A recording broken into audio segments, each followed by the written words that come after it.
really doesn't matter what they write, as long as they've got a young and beautiful piece of When you're a star, they let you do it. You can do anything. Grab them by the you can do anything. Such a nasty woman. All right, we get the point. This page, Tennessee Holler, reshared a video collecting Trump statements that were inappropriate and should not be said as a presidential candidate. We get it. Emotion. I love it. As a parent, I'll be voting for Trump to protect our Second Amendment rights so our children have the opportunity in future generations to not become Cuba. Said this for a reason. I'm going to show you one more video right after we jump into these comments. First response, you're in a cult.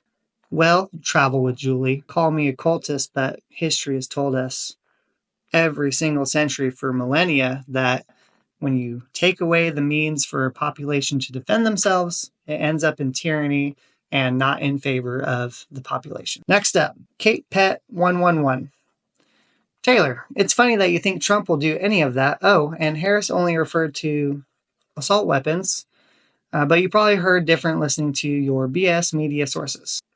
Well, Kate, why don't we go after pistols? Assault weapons only account for 4% of homicides that are caused by firearms in the United States of America annually.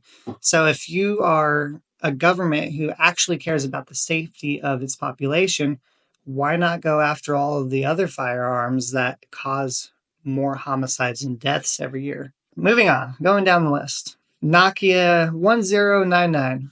Girl, ain't no way trying to take your guns.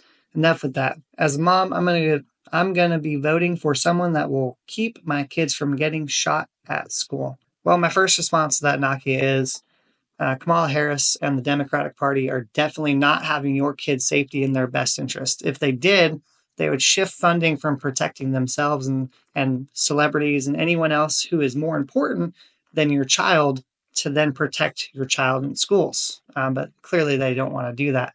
Additionally, the underlying issue, more so than even the guns, is the people getting their hands on these guns. Most every single school shooting has been someone on pharmaceutical drugs that have been pumped into our country more and more over the last 30 to 40 years with little to no regulations on it. We are one of the only countries that can legally advertise drugs on television to our population.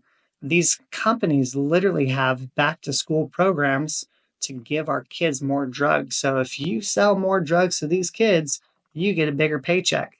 Lastly, girl, they are coming for our guns.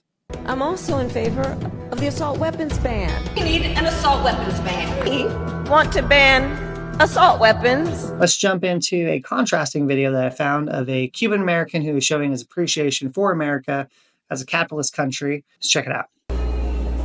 Ahora tengo mi familia en Cuba, sin corriente, sin nada de luz.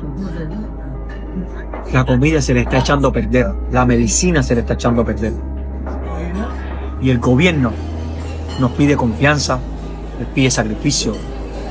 All right, you guys get the point. In Cuba, a tyrannical dictatorship has taken over the country and the people are suffering. And so I left a comment that says, what are the gun laws there? Does the population not have the means to fight back if ever needed to? First up, the man himself, Mimain Cuba, I think is how you say his name. 0 guns, 0. Another comment, Schmeeds. Taylor, they took their guns as the first step like every communist dictatorship has ever done. Y2A is so important in America. Flintstone, Jitsu Life. Taylor, guns were taken away in the start of the revolution, which is why the U.S. should never allow for the government to take our guns. Patricia, they took all the civilians' guns many decades ago. They had a registry, and if you didn't hand yours in, you went to prison. Alley Cruz 101, 106. Taylor, that's the first thing Castro government did when they took power. Confiscate the guns, convince people that they would no longer need them because the government would protect them. Same playbook in every dictatorship. Where I'm going with all this is neither video had anything to do with the Second Amendment. And my vote personally is based on protecting our Second Amendment because ultimately we do not want to be like Cuba or some true dictatorship. And all these videos that are out there as propaganda to make Donald Trump look bad and otherwise make Kamala look like the good guy is deceiving. Kamala Harris and the Democratic regime are actively trying to ban assault rifles. Assault rifles are the primary tool that we would use if the government were to become tyrannical and to try to prevent being Cuba. And so it was very eye-opening within a matter of 30 minutes going between these two videos and seeing such a contrasting difference in the mentality of people. And so I wanted to share this with you guys. Hopefully you learned something. Make sure to share this with a friend who may be on the fence of how they're voting. It's a very important election in the next 3 weeks. It's not going to be the last election, but if Kamala Harris does win, she is going to make efforts to strip our Second Amendment rights away. Once we do not have those rights, the rest of them fall. Congress needs to have the courage to act and renew the assault weapons ban. How mandatory is your gun buyback program? It's mandatory.